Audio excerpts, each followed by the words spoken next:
الرحیم فصل بنا کے فاعل بر دو قسم است۔ جان لیجئے کہ فاعل کی دو قسمیں ہیں۔ یہاں سے مصنف رحمۃ اللہ علیہ فاعل کی قسموں کو بیان کر رہے ہیں۔ تو کہتے ہیں کہ فاعل کی دو قسمیں ہیں۔ پہلے کا نام ہے مظہر یعنی اسم ظاہر، اور دوسرے کا نام ہے مضمر یعنی ضمیر، اور ان دونوں قسموں کی تعریف ہم نے آپ کو پہلے بیان کر دیا ہے، ٹھیک ہے۔ اب ہم یہ سمجھیں کہ مضمر فاعل کی جو دوسری قسم ہے جس کا نام ہے مضمر یا اسم ضمیر، اس کی دو قسمیں ہیں۔ ایک کا نام ہے بارز اور دوسرے کا نام ہے مستتر۔ بارز کہتے ہیں کہ جو لفظوں کے اندر موجود ہو، اور مستتر کہتے ہیں جو چھپا ہوا ہو۔ تو کہتے ہیں کہ بدا کے فاعل بر دو قسم است۔ جان لیجئے کہ فاعل کی دو قسمیں ہیں، مظہر چون ضرب زید، اس میں ظاہر جیسے کہ ضرب زید، تو یہاں لفظ زید یہ ہے فاعل، ٹھیک ہے، اور فاعل ہونے کے ساتھ ساتھ یہ مظہر یعنی اس میں ظاہر ہے، لفظوں کے اندر موجود ہے۔ اور مضمر، اب مضمر کی دو قسمیں ہیں نا، بارز اور مستتر۔ اور مضمر بارز اور مضمر بارز یعنی ضمیر، اس میں ضمیر کی پہلی قسم جس کا نام ہے بارز، چوں ضربتو جیسے کہ ضربتو، تو اس میں مضمر بارز کہتے ہیں کہ وہ ضمیر جو لفظوں کے اندر موجود ہو۔ تو یاد ہے کہ ضربتو کے اندر جو ہے نا، تو جو ضمیر ہے، ضمیر متصل، یہ لفظوں کے اندر موجود ہے، یہ چھپا ہوا نہیں ہے، تو اس کو کہیں گے مضمر بارز۔ و مستتر اور چھپا ہوا، چوں یعنی پوشیدہ یعنی چھپا ہوا، چوں زیدن جیسے کہ زیدن، ضربہ کے چوں زیدن ضربہ جیسے کہ زیدن ضربہ کہ فاعل ضربہ ہوا است، کہ ضربہ کا فاعل ہوا است ہوا ہے، در ضربہ مستتر جو ضربہ کے اندر چھپا ہوا ہے۔ تو اتنی بات تو آپ کو سمجھ میں آ گئی کہ فاعل کی اولاً دو قسمیں ہیں، اس میں ضمیر اور اس میں ظاہر۔ پھر اس میں ظاہر کی دو قسمیں ہیں، اس میں ضمیر کی دو قسمیں، اس میں ضمیر بارز، اس میں ضمیر مستتر چھپا ہوا اور ظاہر، ٹھیک ہے۔ اب آگے کہہ رہے ہیں کہ بدا کی چوں فاعل مؤنث حقیقی باشد یا ضمیر مؤنث، یہاں سے مصنف رحمۃ اللہ علیہ فعل کو مذکر اور مؤنث لانے کی مختلف صورتیں بیان کر رہے ہیں، ٹھیک ہے۔ لیکن قبل اس طرح کہ ہم ان قاعدوں کو ایک ایک کر کے پڑھیں اور سمجھیں، آپ یہ مؤنث کے بارے میں تھوڑا سا آپ جان لیں۔ مؤنث کی تعریف تو گزر چکی ہے۔ پھر مؤنث کی دو قسمیں ہیں، ایک کا نام ہے مؤنث حقیقی اور دوسرے کا نام ہے مؤنث غیر حقیقی۔ مؤنث حقیقی وہ مؤنث ہے جس کے مقابلے میں مذکر جاندار ہو۔ مؤنث حقیقی وہ مؤنث ہے جس کے مقابلے میں مذکر جاندار ہو، خواہ اس میں مؤنث کی علامت لفظوں میں موجود ہو یا نہ ہو۔ مؤنث کی علامت لفظ میں موجود ہو جیسے امرأتن، عورت، امرأتن کی معنی ہے عورت، اس کے مقابلے میں رجل، یہ مذکر جاندار موجود ہے۔ تو امرأتن کے اندر امرأتن یہ اس کے مقابلے میں مذکر جاندار یعنی رجل موجود ہے، اور مؤنث یعنی امرأتن کے اندر مؤنث کی علامت یعنی گولتا بھی موجود ہے۔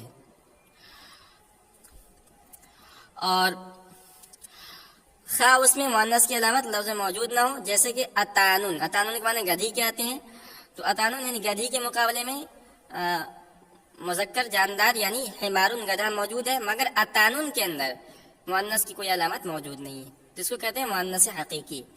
اور مؤنث لفظی وہ مؤنث ہے جس کے مقابلے میں یا تو سرے سے مذکر ہی نہ ہو، جیسے کہ لفظ عینن ہے، اس کے مقابلے میں کوئی مذکر نہیں ہے جاندار، یا مذکر تو ہو لیکن جاندار نہ ہو، جیسے نخلتن کہ اس کے مقابلے میں نخلن مذکر ہے لیکن جاندار نہیں ہے۔ تو یہ مؤنث کی دو قسمیں، مؤنث حقیقی، مؤنث لفظی، اس کو یاد رکھیں آپ۔ اس کے بعد آپ دیکھیں قاعدہ کیا ہے۔ تو قاعدہ کہنا ہے کہ پہلا قاعدہ یہ ہے کہ بنا کے چوں فاعل مؤنث، بنا کے چوں فاعل مؤنث حقیقی باشد یا ضمیر مؤنث علامت تانیث در فعل لازم باشد، یعنی کہ جان لیجئے کہ جب فاعل فاعل جب مؤنث حقیقی ہو، ٹھیک ہے، مؤنث حقیقی ہو یا ضمیر مؤنث ہو تو تانیث کی علامت فعل میں ضروری ہے. چوں قامت ہندن و ہندن قامت، جیسے قامت ہندن اور ہندن قامت. تو یہ پہلا قاعدہ ہے. اور پہلے قاعدہ کا حاصل یہ ہے کہ اگر فعل کا فاعل اس میں ظاہر ہو، پہلی بات ہے کہ اس میں ضمیر نہ ہو، کیا ہو، اس میں ظاہر ہو، اور مؤنث حقیقی ہو، یعنی اس کے مقابلے مذکر جاندار ہو، خواہ اس میں مؤنث کی علامت لفظ موجود ہو یا نہ ہو، یا ضمیر مؤنث ہو، یعنی فعل کا فاعل مؤنث حقیقی نہ ہو بلکہ کیا ہو، ضمیر مؤنث ہو، تو تانیث کی علامت فعل میں ضروری ہے. تانیث کی علامت فعل میں ضروری ہے یعنی فعل کا مؤنث لانا ضروری ہے، جیسے کہ قامت ہندن اور ہندن قامت. اب اس کے اندر آپ غور کریں کہ قامت یہ فعل ہے، ہندن یہ فاعل ہے، ٹھیک ہے. تو ہندن یہ فاعل ہے اور مؤنث حقیقی ہے. مؤنث حقیقی کیوں ہے؟ اس لیے کہ اس کے مقابلے میں مذکر جاندار موجود ہے، اس لیے مؤنث حقیقی ہے، ٹھیک ہے. تو لفظ ہندن یہ کیا ہے، فاعل ہے، اور فاعل ہونے کے ساتھ ساتھ کیا ہے، مؤنث حقیقی ہے. اس لیے اب ایک قید انہوں نے چھوڑ دیا جو ہدایت النحو کے اندر ہے، اور وہ قید یہ ہے کہ فعل اور فاعل کے درمیان کوئی فاصلہ نہ ہو، ٹھیک ہے. تو اس صورت کے اندر فعل کا مؤنث لانا ضروری ہے. اب دیکھ رہے ہیں قامت یہ مؤنث ہے، قامہ ہندن نہیں کہہ سکتے ہم، غلط ہو جائے گا. دوسری مثال یعنی ہندن قامت. ہندن قامت کے اندر یہ قامت فعل ہے اور اس کے اندر یہ ضمیر پوشیدہ فاعل ہے، یعنی یہ ہے اس میں ضمیر مؤنث. قامت کے اندر یہ ضمیر ہے وہ ہے ضمیر مؤنث، ٹھیک ہے. تو اس لیے قامت ہم فعل کو مؤنث لائیں گے، یہ پہلا قاعدہ ہے. دوسرا قاعدہ بیان کر رہے ہیں، اچھا، چوں قامت ہندن و ہندن قامت، جیسے کہ قامت ہندن اور ہندن قامت ایہیا، یعنی قامت کے اندر یہ ضمیر پوشیدہ ہے. یہ پہلا قاعدہ ہو گیا. دوسرا قاعدہ ہے ودر مظہر مؤنث غیر حقیقی ودر مظہر جمع تکسیر دو وجہ روا باشد. کہنے کہ اور فاعل اس میں ظاہر مؤنث غیر حقیقی اور اس میں ظاہر جمع تکسیر میں دونوں وجہ جائز ہے، یعنی مذکر مؤنث لانا دونوں جائز ہے. چوں طلع الشمس و طلعت الشمس، جیسے طلع الشمس و طلعت الشمس، وقال الرجال وقالت الرجال، اور قال الرجال اور قالت الرجال. تو اس دوسرے قاعدہ کا حاصل یہ ہے کہ فعل کا فاعل یہ اس میں ظاہر ہو، ٹھیک ہے، اور مؤنث غیر حقیقی ہو. تو اس صورت کے اندر فعل کو مذکر مؤنث دونوں طرح لانا جائز ہے. اب انہوں نے قید چھوڑ دی ہے جو ہدایت النحو کے اندر ہے کہ فعل اور فاعل کے درمیان فاصلہ ہو، یا تو فاصلہ ہو یا نہ ہو. فعل اور فاعل کے درمیان یا تو فاصلہ ہو یا نہ ہو. تو حاصل یہ کہ فعل کا فاعل مؤنث ہو، یعنی فعل کا فاعل اس میں ظاہر ہو اور مؤنث غیر حقیقی ہو، ٹھیک ہے. تو اس صورت کے اندر فعل کو مذکر مؤنث دونوں لا سکتے ہیں، جیسے طلعت الشمس و طلع الشمس. اب اس کے اندر ہم کہتے ہیں لفظ شمس یہ فاعل ہے، فعل کا فاعل ہے اور یہ مؤنث غیر حقیقی ہے، اس لیے کہ اس کے مقابلے میں کوئی جاندار موجود نہیں ہے.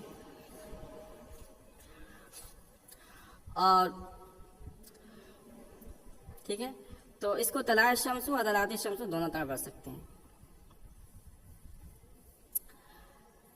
اور تیسرا قاعدہ جس کو انہوں نے اسی قاعدے کے اندر سما دیا ہے، اسی قاعدے کے اندر داخل کر دیا ہے کہ فعل کا فاعل اس میں ظاہر ہو اور جمع مکسر ہو، یعنی جمع بناتے وقت اس کا واحد کا وزن سلامت نہ ہو، ٹھیک ہے. تو اس صورت کے اندر بھی دونوں شکل جائز ہے، فعل کو مذکر بھی لا سکتے ہیں، مؤنث بھی لا سکتے ہیں، جیسے قال رجال اور قالت الرجال.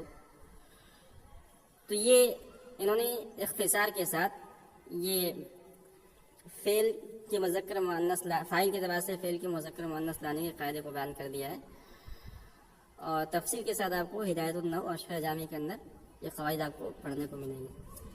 آج کا سبق ہم یہیں ختم کرتے ہیں.